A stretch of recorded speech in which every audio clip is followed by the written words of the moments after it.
여러분 안녕하세요. 해외 동포 여러분들께서도 안녕하시죠. 금년은 제가 약 일주일에 하나씩 향가의 중요한 장면들을 제가 여러분들께 소개해 올리도록 하겠습니다. 이름을 일단 향가 50곡에 향가 50곡에 이렇게 말을 해봤습니다. 민족의 시원으로 가는 오솔길이 되겠습니다. 우리가 향가를 연구하다 보면 반드시 만나야 할 사람이 한 명이 있습니다. 일본인 오구라 신페이와 한국인 양주동 교수님이 되십니다. 오구라 신페이는 일본인으로서 지금의 서울대학교의 전신이라 할 수 있는 일제강점기 시절 경성제국대학이라는 대학의 교수였습니다.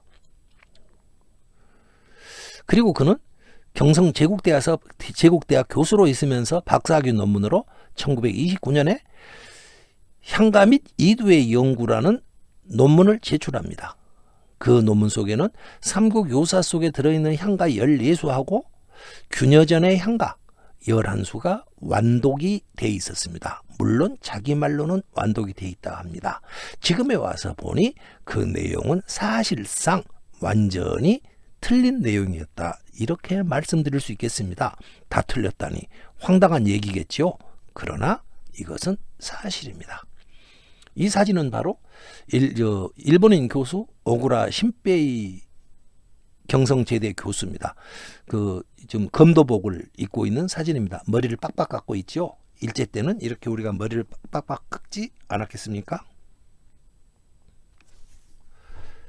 당시 우리 민족에게는 향가라는 노래가 25개가 전해오고 있었습니다. 삼국유사하고 균여전이라는 책 속에 들어있는 곡인데요. 삼국유사는 14개, 균여전은 11개가 있는데 희한하게도 이 삼국유사라든지 균여전에 있는 다른 함자로 쓴 것은 다 해독이 되고 우리 그냥 단순한 한문인데 이 이상한 노래들만은 도저히 우리가 이건 한문도 아니고 뭐 우리말도 아니고 뭐 이상한 글이라는 거예요. 도저히 암호처럼 우리가 풀지를 못하고 있었습니다. 그리고 향가는 우리가 보통 한 수, 두 수 이렇게들 말하는데 저는 향가는 노래니까 곡이라는 이름이 제일 맞을 것 같다. 단위가. 그래서 여러분들에게 향가는 14곡, 향가 11곡, 우리 민족에게는 옛날에는 향가 25곡이를 하고 있었다. 물론 그 외에도 향가는 어마어마하게 많이 있었습니다. 그러나 일단은 처음에 우리 그 당시에는 향가는 25개 이렇게 알고 있었습니다. 향가라는 이름은 여러 가지로 불립니다. 향가, 이 향가에서 향이라는 것은 제천의식 향 이렇게 보는 것이 가장 알맞습니다. 중국에 비해서 우리나라 노래 이렇게 말하는데 그 이론은 틀린 이론이 되겠습니다. 그러면 뭐냐? 제천의식을 지내며 부르는 노래. 이런 뜻이 되겠습니다. 그러면 산회가라는 뭐냐? 향가를 옛날 사람들은 그 향가의 가사를 우리가 문학의 종류일 때 사라고 하지 않습니까? 그 사라는 게 있습니다. 송나라 때 가장 유명했던 게 사지요. 그 가사할 때 그 사가 되겠습니다. 향가는 그 가사가 제일 중요하다. 뇌라는 것은 우리 몸 중에서 가장 중요한 게 뇌지 않겠습니까? 그래서 가사가 가장 중요한 노래 이런 뜻으로 보는 게 좋을 것 같습니다. 그런데 향가를요 또 시내가라고도 불렀습니다. 그러면 시내가는 뭐냐? 향가의 가사를 시의 형태로 인식을 했다는 뜻이 되겠습니다. 이것 역시 가사가 되겠죠. 시로 된 가사 그것이 가장 중요한 노래다. 다시 말씀드려서 이 가사를 우리말의 형태로 적어놨기 때문에 바로 그것이 제일 중요한 거다. 바로 그런 뜻이 되겠습니다.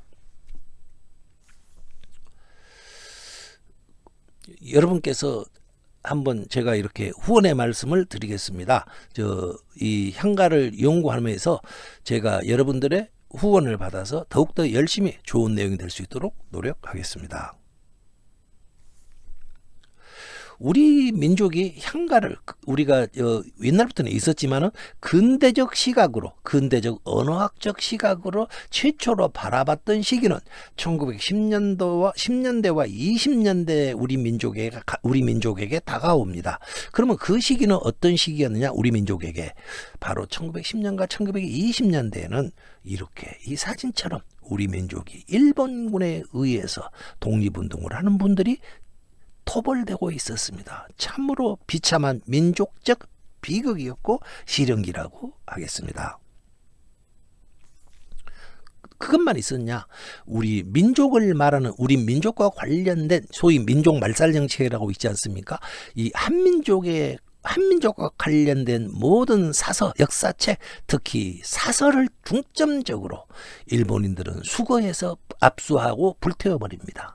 그 중에서 조선 총독부의 관보 등에 이러한 내용이 상세히 실력되어 있습니다. 여기 오른쪽으로 보면은 당군 관련 기록이 중점적으로 약탈되고 있었다. 다시 말씀드려서 민족의 뿌리가 일본인보다도 더 일본의 민족 뿌리보다 훨씬 더 길다고 써 있는 것은 중점적으로 소각되어서 압수되어서 소각되었습니다. 민족의 혼이 불살라진 거죠. 이러한 행위는 일제판 분석 행위라고 하겠습니다. 일제는 당시 참으로 중국의 진시황의 분석 행위보다도 더 악독한 일을 저질렀습니다. 분석 행위는 중국의 진시황의 분석 행위는 어찌하든 간에 자기들끼리 한 일 아니겠습니까? 그런데 일제는 이 민족이 와가지고 남의 책들을 다 수거해가지고 불살라 버렸으니까 훨씬 더 죄질이 나쁘다고 하겠습니다. 그러나 우리 민족은 절대로 정복되지 않는 민족이라는 것을 일본 사람들은 모르고 있었습니다. 우리는 수천 년 중국의 여러 나라의 공격에도 불구하고 우리는 정복되지 않았고 몽골의 간섭에도 우리는 끝까지 싸워냈습니다. 잠시 일본의 강점기가 있었으나 우리는 절대로 민족혼을 잃지 않았습니다. 우리는 그들과 치열하게 싸워왔습니다. 군사적으로도 싸웠고 정신적으로도 싸웠고 문화적으로도 싸웠고 모든 면에 걸쳐서 우리는 일본에게 굴복하지 않았습니다. 그러다가 1919년을 기점으로 해서 중요한 식민지 정책의 변화가 일어납니다. 1919년 이전, 3.1운동 이전에는 일본인들은 우리 민족을 총과 칼로서 통치하고 있었습니다. 그것을 무단정책이라고 부릅니다. 그러다가 우리 자존심에 상처를 입은 우리 민족이 들불같이 일어났던 것이 1919년 유관순을 깊이 필두로 한 3.1운동이 되었던 것입니다. 그렇게 하여 그러다 보니 일본인들이 이런 식으로 통치했다가는 안 될 것 같다. 그래서 통치의 방법을 바꿔보자. 그랬던 것이 바로 문화 통치가 됩니다. 문화 정책으로 전환을 합니다. 그래서 문화 정책을 전환을 하는데 3.1운동을 기점으로 해서 이 조선 총독이 바뀌게 됩니다. 새로 부임한 3.1운동 후 새로 부임한 사이토 마코토라는 총독이 부임하는데 그는 지금의 해군의 포스타였습니다. 별내기였습니다. 포스타가 왔는데 그가 무슨 문화를 알겠습니까? 바로 그의 옆에는 의 문화 정책을 어떻게 펼쳐 나가야 할지를 보좌해주는 참모가 있었을 것입니다. 그 참모가 한국인일 수가 있을까요? 아닙니다. 그 한국인은 저 밑에 그야말로 구두 닦기는 하고 있는 수준이었고 일본인이 있었을 것입니다. 그 휘하에서 그렇다면 문화 통치를 보좌하였던 누군가 일본인이 있었을 텐데 그는 누구일 것인가? 누가 문화 통치를 보좌했는가? 우리는 그 용의자 한 사람을 알 수 있습니다. 그가 바로 오구라 신베이였습니다. 오구라 신베이는 일본에서 태어났습니다. 센다이에서 태어났습니다. 그래가지고 1911년 조선 총독부의 직원으로 채용됩니다. 1911년이 어떤 해입니까? 1910년이 한일 합방조약이 있었지 않겠습니까? 우리가 나라가 없어진 다음에 바로 조선 총독부의 직원으로 채용됐던 것입니다.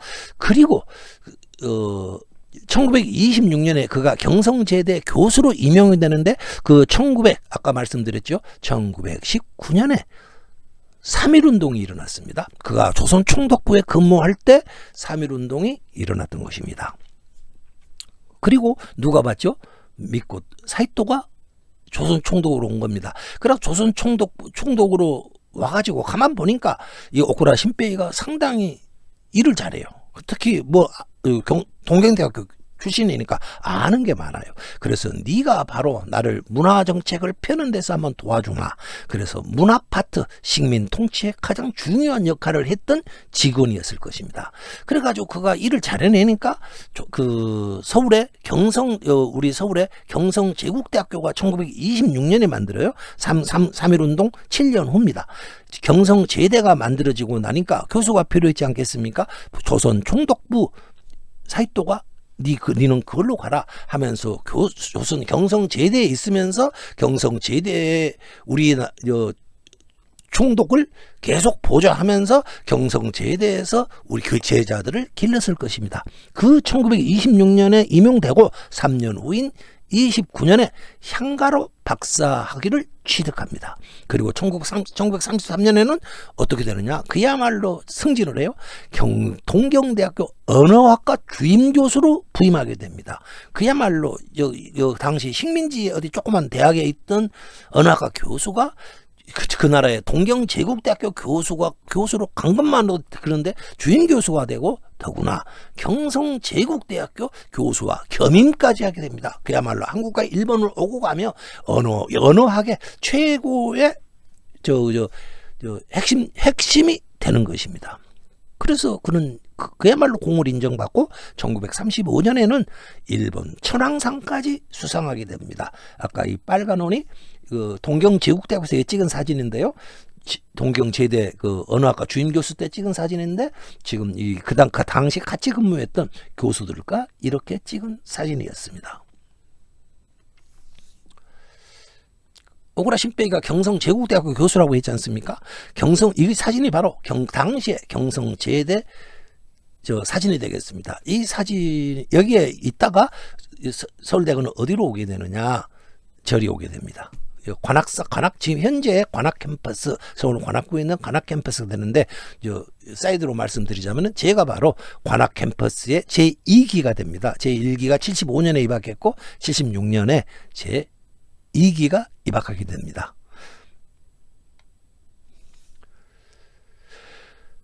오구라 신빼이는 3.1운동 10년 후인 1929년에 향가 및 이두의 연구라는 논문을 발표한다고 했었죠.